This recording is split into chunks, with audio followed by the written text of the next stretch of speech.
Hello students, good morning. Physics की जो अपनी नेक्स्ट क्लास है उसके अंदर आप लोगों का स्वागत है। आज हम अपने पढ़ेंगे अपना जो अगला टॉपिक है। देखो, पीछे जितने भी टॉपिक करवाए हैं आपने पढ़ लिए होंगे, उसके कुछ अपने ने एग्जाम्पल भी पिछली वाली क्लास के अंदर पढ़े थे। अभी जो वैसे इम्पोर्टेंट भी टॉपिक है और क्वेश्चन पूछा जाएगा तो 5 नंबर का क्वेश्चन पूछा जाएगा, तो इसको भी अच्छे से आप पढ़ लेना, समझ लेना पहले इसे। किसी भी वेक्टर के कर्ल का मान और किसी वेक्टर के कर्ल का जो मान है वो अपने निकालेंगे।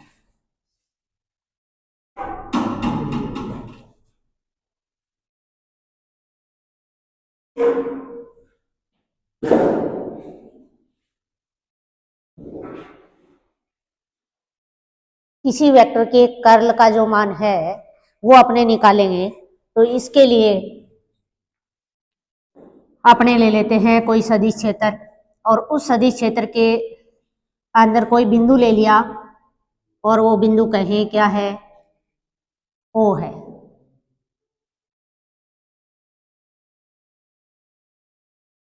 इस बिंदु ओ के चारों तरफ, यानी इस बिंदु ओ के चारों तरफ अपने ने एक अल्पांश क्षेत्रफल अल्पांश लिया है जिसका एरिया है, अल्पांश है तो डीए के बराबर है। सदिश क्षेत्र ए वेक्टर है। ए वेक्टर के अपने कंपोनेंट एक्स डायरेक्शन में ए एक्स, वाई डायरेक्शन में ए वाई और जेड डायरेक्शन में क्या होगा, ए जेड। साथ में ध्यान रखना कि ये जो क्षेत्रफल अपने ने लिया है, इस क्षेत्रफल की लंबाई एक्स एक्स में और या ये कह दो चौड़ाई एक्स एक्स में और लंबाई वाई एक्स के अंदर, ये कह रहे हैं कितनी है, डी एक्स, और ये क्या है, डी वाई के बराबर है। यानी सदिश क्षेत्र ए वेक्टर के अपने ने कंपोनेंट कर लिए, एक्स दिशा में ए एक्स, वाई डायरेक्शन में ए वाई और जेड डायरेक्शन में क्या लिया है, ए जेड लिया है। ओ के चारों तरफ अपने ने एक कोई आयताकार, यानी इस क्षेत्रफल के चारों तरफ एक बंद पथ बना लिया। इस पथ का अपने कोई नाम दे देते हैं, के, एल, एम और एन। इसकी डायरेक्शन, क्योंकि किसी वेक्टर का जब अपने कर्ल निकालते हैं तो उसके साथ साथ अपने को परिमाण के साथ दिशा की भी जरूरत पड़ेगी। दिशा की जरूरत पड़ेगी तो आपको डायरेक्शन दिखानी पड़ेगी।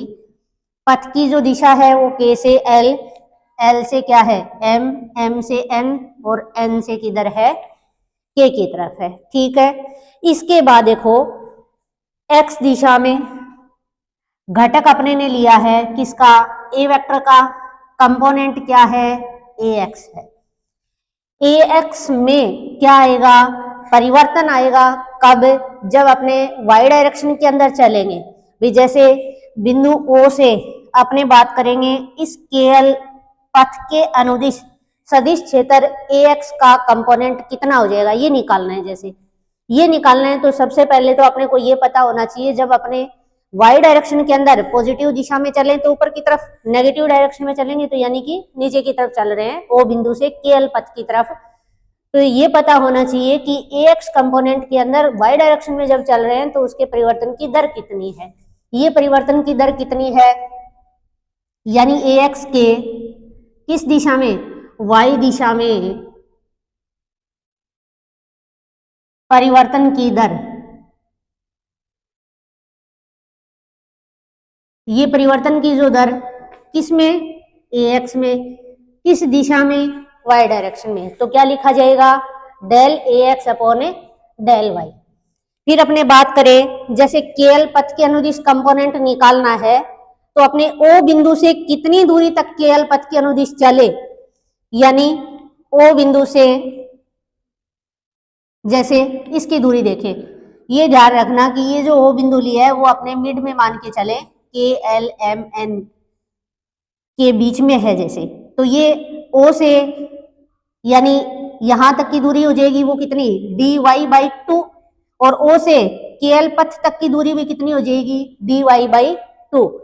फिर ये देखो कि dy/2 जो डिस्टेंस तो है दूरी, लेकिन ये दूरी कौन सी दिशा में है, dy/2 ये दूरी, लेकिन दूरी अपने y डायरेक्शन में ऊपर की तरफ चले तो पॉजिटिव लेते हैं, मूल बिंदु O से नीचे की तरफ चले तो क्या लेते हैं, नेगेटिव लेते हैं।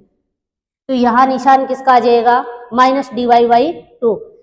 फिर अपने देखो KL पथ के अनुदिश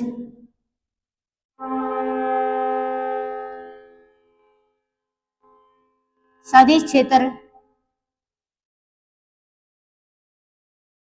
के घटक का मान कितना हो जाएगा। KL पथ की बात करें, KL कौन सी डायरेक्शन में है, x डायरेक्शन में, तो सदिश क्षेत्र का मान कितना, ax।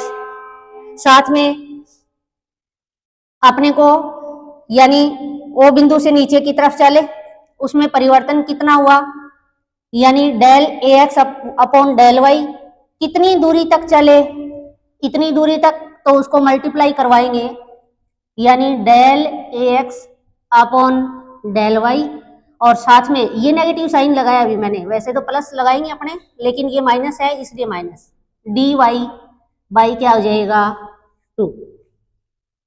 KL पथ के अनुदिश सदिश क्षेत्र के घटक का मान अपने ने निकाल लिया।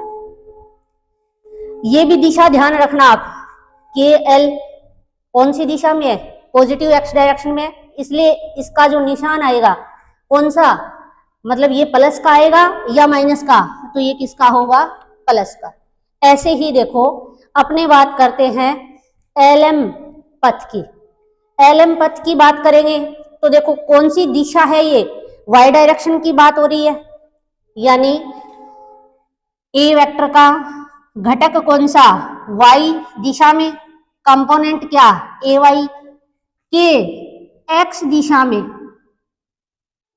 क्योंकि इस बार अपने को किधर चलना पड़ेगा, O बिंदु से LM पथ की बात करेंगे तो अपने इधर चलेंगे, यानी चल रहे हैं x दिशा में, कंपोनेंट कौन सा है y, तो यानी ay के x दिशा में परिवर्तन की दर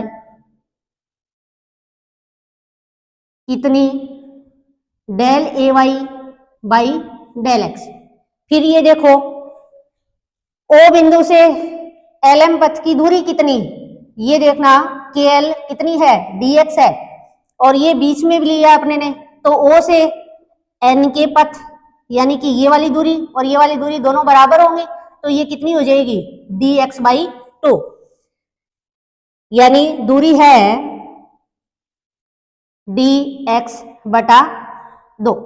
कौन सी दिशा में है, पॉजिटिव डायरेक्शन में भी O बिंदु से अपने प्लस दिशा में चल रहे हैं तो धनात्मक है। ठीक है, अपने को ये पता चल गया कि A वेक्टर के y दिशा में कंपोनेंट कौन सा ay, इसके परिवर्तन की दर कितनी, del ay by del x, कितनी दूरी पर, dx/2 दूरी पर। फिर देखो अपने लिखेंगे कि LM, जैसे ये लिखा है ना, LM पथ के अनुदिश सदिश क्षेत्र का घटक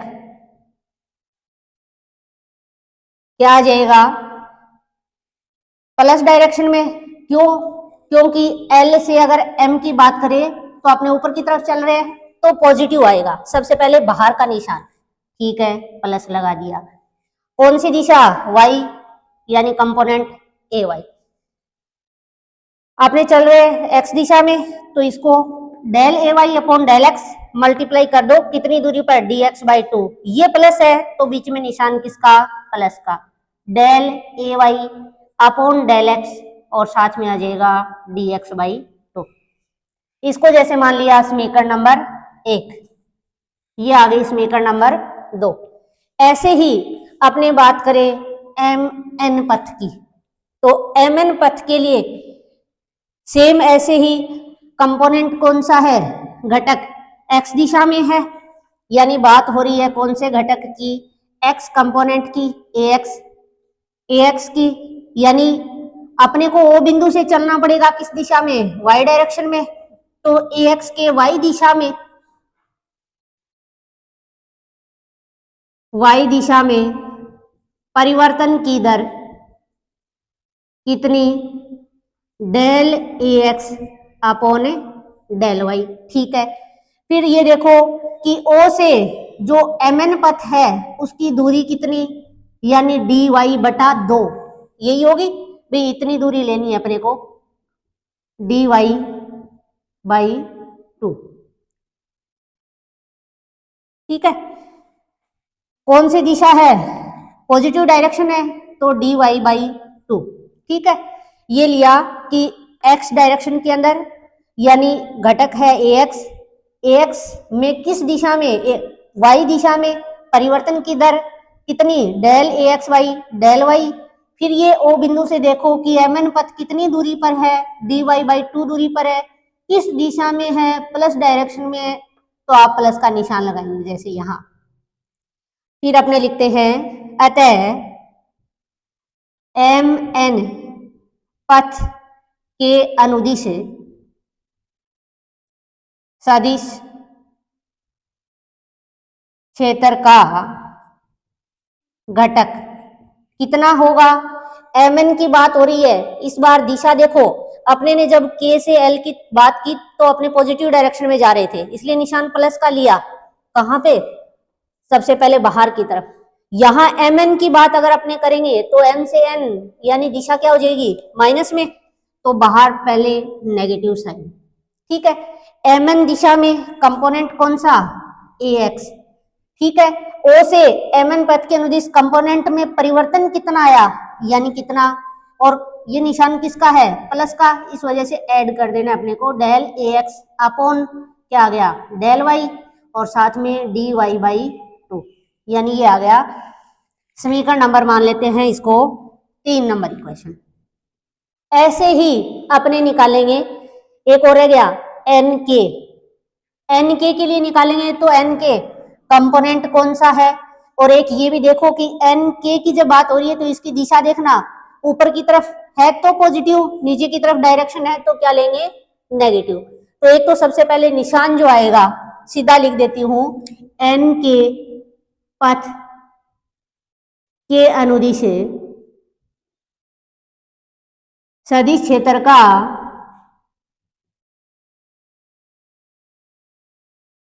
घटक क्या आएगा, y डायरेक्शन में है। सबसे पहले तो देखो बाहर निशान कैसा आएगा, भाई ये वाला जो निशान है वो प्लस का आएगा या माइनस का आएगा, ये देखना है सबसे पहले।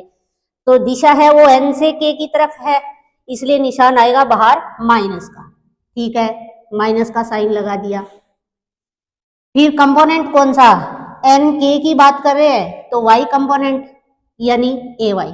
ठीक है, O बिंदु से किधर चलेंगे, n के पथ के लिए अपने को चलना पड़ेगा x दिशा में, और x की भी कौन सी डायरेक्शन में, नेगेटिव डायरेक्शन में।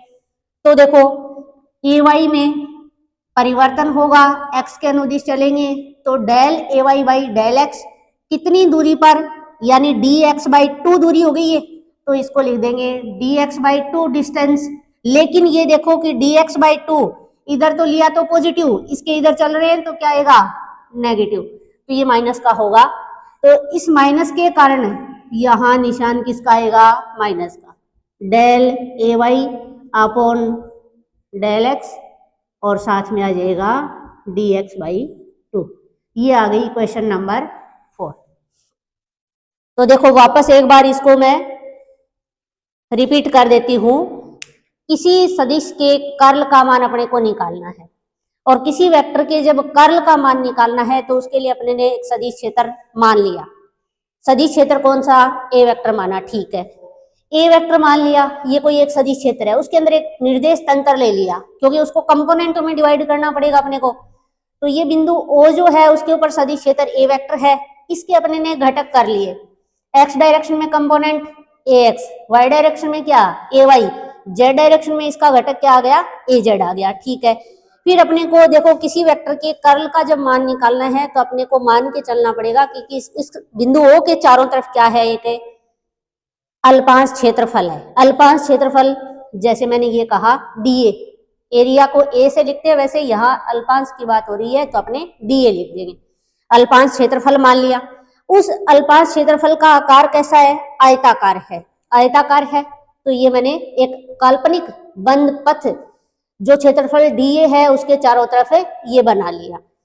इसकी लंबाई चौड़ाई अपने पास कितनी है ये मान के चले कि इसकी ये जो चौड़ाई मान लो एक्स एक्स दिशा में चौड़ाई मान लिया, ये कहे के से एल तक की और एम से एन तक की दूरी कितनी है? dx के बराबर है। y डायरेक्शन में ऊंचाई कह दो इसकी या लंबाई कह दो, ये अपने ने dy ली है, यानी n के बराबर है इसके m l के बराबर है। ठीक है, कभी अपने एरिया निकालें तो इसका आयत है तो लंबाई गुना चौड़ाई कर देंगे, क्या आ जाएगा?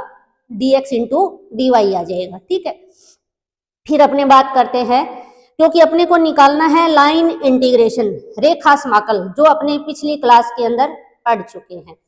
यानी लाइन इंटीग्रेशन का इधर मैं बता देती हूँ थोड़ा सा भी। ए वेक्टर है कोई सदिश क्षेत्र, ये सदिश क्षेत्र ए में कोई एक पथ है, कौन सा? के से एल तक का ये वाला एक पथ है। ठीक है, इस पथ का जो लाइन इंटीग्रेशन जब लिखोगे ना तो ऐसे लिखा जाएगा ए डॉट, यानी इस पथ के एल की लंबाई यहाँ तो dx है, मान लो इसकी लंबाई पूरे की l होती तो अपने इसका अल्पांश को ऐसे लिख देती मैं dl, क्योंकि पीछे अपने ने रेखा समाकल जब पढ़ा था तो वहां dl पढ़ा था, तो कंफ्यूज नहीं होना।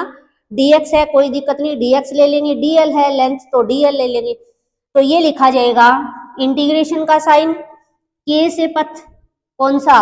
l तक का, a डॉट dl कह दो या अपने कह देंगे k से l और a वेक्टर डॉट dx, ये कह देंगे। एक ही बात है, लेंथ ली है ये यहाँ पे। तो ऐसे ही अपने को किसी वेक्टर का यानी कर्ल जो निकालना है तो ये जो पथ है अपने पास k से l, l से m, n से ये m से n और n से वापस k तक के जो पाथ बन रहे हैं उनका लाइन इंटीग्रेशन ऐसे निकालना पड़ेगा। इसलिए सबको अपने ऐसे लिखेंगे k से l a डॉट dx। बात करेंगे l m पथ की तो आएगा a डॉट लंबाई कितनी? dy आ जाएगा। फिर अपने mn की बात करेंगे तो सेम ऐसे ही लिमिट चेंज कर देंगे m से n और वेक्टर यानी a वेक्टर डॉट ये आ जाएगा dx, फिर ऐसे ही इसको अपने लिख देंगे। तो ये वैल्यू अपने ने पहले निकाल ली है कि भी k से l पथ के अनुदिश सदिश क्षेत्र का जो रेखा समाकलन बनेगा वो कितना बनेगा। इसके लिए ये सारा कुछ अपने ने किया है, जो समीकरण नंबर मैंने 1 निकाली है, 2 निकाली है, इसके बाद ये इक्वेशन नंबर 3 और इक्वेशन नंबर 4। आगे इसका डेरिवेशन और भी है लेकिन आज अपने इतना ही पढ़ेंगे, इसको पढ़ लेना। इसके बाद अपने नेक्स्ट इक्वेशन 1 2 3 4 सीधा रखूंगी यहाँ पे और अपने आगे उसको सोल्व कर लेंगे। तो आज के लिए इतना ही। Thank you.